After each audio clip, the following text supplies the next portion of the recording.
கல்கி படத்தோட ட்ரெய்லர் பார்த்த நிறைய பேர் சொன்ன விஷயம் என்னன்னா, இந்த கல்கி படம் கண்டிப்பா இந்தியன் சினிமாவை ஹாலிவுட் லெவலுக்கு எடுத்துட்டு போகும் அப்படின்னு சொல்லிட்டு நிறைய பேர் நம்பிக்கையோட சொல்லியிருந்தாங்க.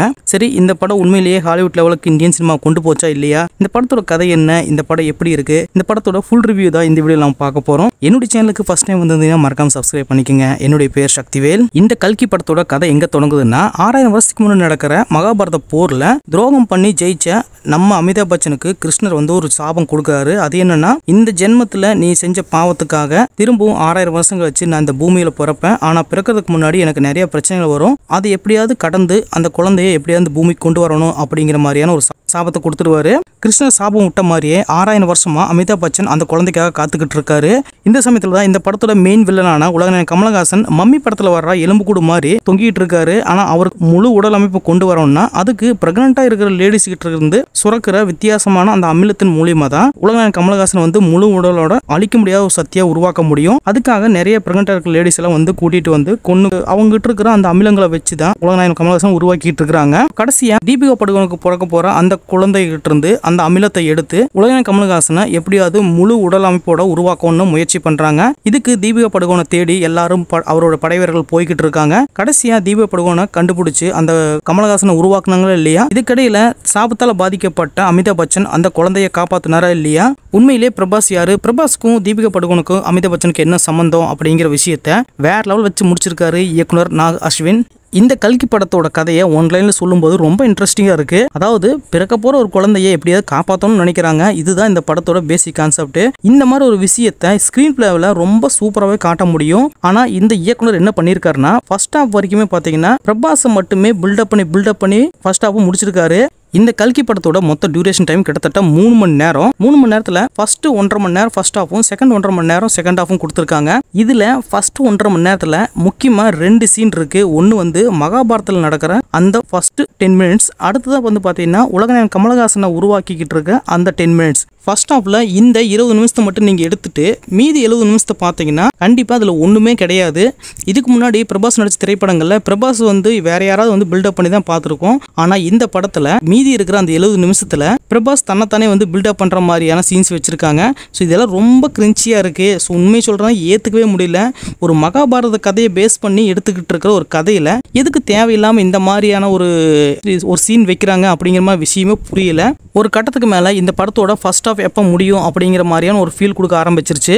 இந்த கல்கி படத்தோட மிகப்பெரிய பலமே இந்த படத்தோட செகண்ட் ஹாஃப் தான். காரணம் என்னன்னா, பிரபாஸ்க்கும் அமிதாப் பச்சனுக்கும் நடக்கிற அந்த சண்டை காட்சிகள் தான். அமிதாப் பச்சனோட கேரக்டர் பொறுத்த வரைக்கும் எப்படியாவது தீபிகா படுகோனை காப்பாற்றணும்னு நினைக்கிறாரு. ஆனா பிரபாஸோட கேரக்டர் எப்படியாவது தீபிகா படுகோனை கடத்தி கொண்டு போகணும்னு நினைக்கிறாரு. ஸோ இவங்க 2 பேருக்குள்ள நடக்கிற அந்த சண்டை காட்சிகள் பார்த்தீங்கன்னா உண்மையே பிரம்மாண்டமா இருக்கு. ஸோ அந்த சண்டை காட்சிகள் திரும்ப வந்தா கூட நல்லா இருக்கும் அப்படிங்கிற மாதிரியான அந்த சண்டை காட்சிகள் இருக்கு. இதுல முதல் தடவை அமிதாப் பச்சனுக்கும் பிரபாஸுக்கும் சண்டை நடக்கும்பொழுது அதுல அமிதாப் பச்சன் ஜெயிச்சிடறாரு.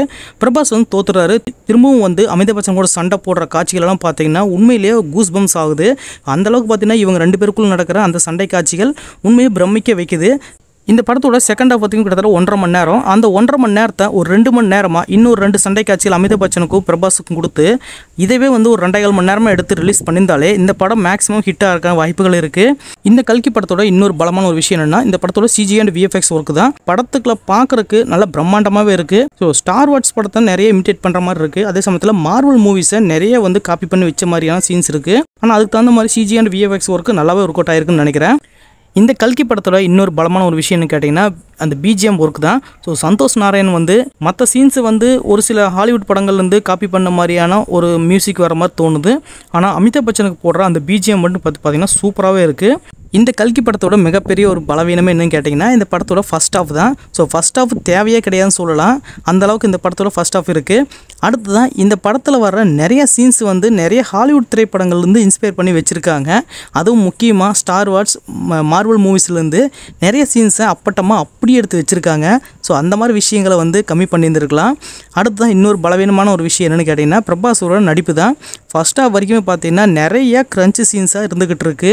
அவர் என்னமோ நடிக்கிறங்கிற பேரில் அவர் பண்ணுற விஷயங்கள்லாம் பார்க்கும் பொழுது எங்கேயே ஏதோ ஒரு காமெடி படத்துக்கு உட்காந்துட்டோமோ அப்படின்னு சொல்கிற மாதிரியாக தோணுது. இந்த படத்தோட இன்னொரு பலம் என்னன்னு கேட்டிங்கன்னா உலகநாயகன் கமலஹாசன் தான். ஸோ ஒரு சில சீன்ஸ் தான் அவர் வர்றாரு. அதுவும் கிளைமேக்ஸில் பார்த்தீங்கன்னா அவர் ஒரு முழு சக்தி வாய்ந்த மனுஷனாக காட்டும் பொழுது உண்மையிலேயே வந்து கூஸ் பம்ப்ஸ் ஆகுது.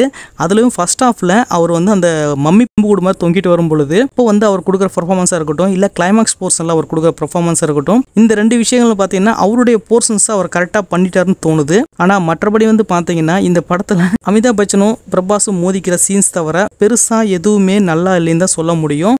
ஆரம்பத்தில் பார்க்கும்போது தீபிகா படுகோன் இந்த படத்தில் வந்து ஊமையாக நடிச்சிருக்காங்க தான் நான் நினச்சேன். ஆனால் வந்து அவங்க கொஞ்சம் கொஞ்சமாக தான் பேசுகிறாங்க, அதிகமான டைலாக்ஸ் அவங்களுக்கு கொடுக்கவே இல்லை. அது ஏன்னு தெரியல.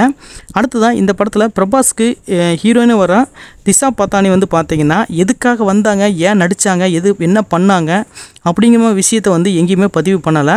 ஸோ நிறைய வந்து சீன்ஸ் வந்து சினிமாவில் நம்ம பார்த்த சீன்ஸை வந்து எடுத்து வச்சுருக்காங்க. ஸோ அதுக்கெல்லாம் வந்து எதுக்காக இவ்வளோ செலவு பண்ணி சீன்ஸ் வச்சாங்கன்னு தெரியல. மொத்தத்தில் இந்த கல்கி படம் எப்படி இருக்குன்னு கேட்டிங்கன்னா படத்தோட கதை என்னமோ ரொம்பவும் நல்லா இருக்குது. ஆனால் படத்தில் தேவையில்லாத நிறைய சீன்ஸ் இருந்துக்கிறதுனால ஃபர்ஸ்ட் ஹாஃபை எடுத்துட்டு செகண்ட் ஹாஃபை இன்னும் ஒரு 1/4 மணி நேரம் 1/2 மணி நேரம் எக்ஸ்டெண்ட் பண்ணி கொடுத்துருந்தாங்கன்னா இந்த படம் வந்து ஒரு பிளாக் பஸ்டர் ஹிட் அடிக்கிறதுக்கான சான்சஸ் இருக்குது. இந்த வீடியோ பிடிச்சிருந்தா மறக்காம லைக் பண்ணுங்கள், கமெண்ட் பண்ணுங்கள், ஷேர் பண்ணுங்கள். மறக்காம என்னோட சேனல் சப்ஸ்கிரைப் பண்ணிக்கோங்க. அடுத்த ஒரு நல்ல வீடியோ உங்களை மீட் பண்ணுறேன். தேங்க்யூ.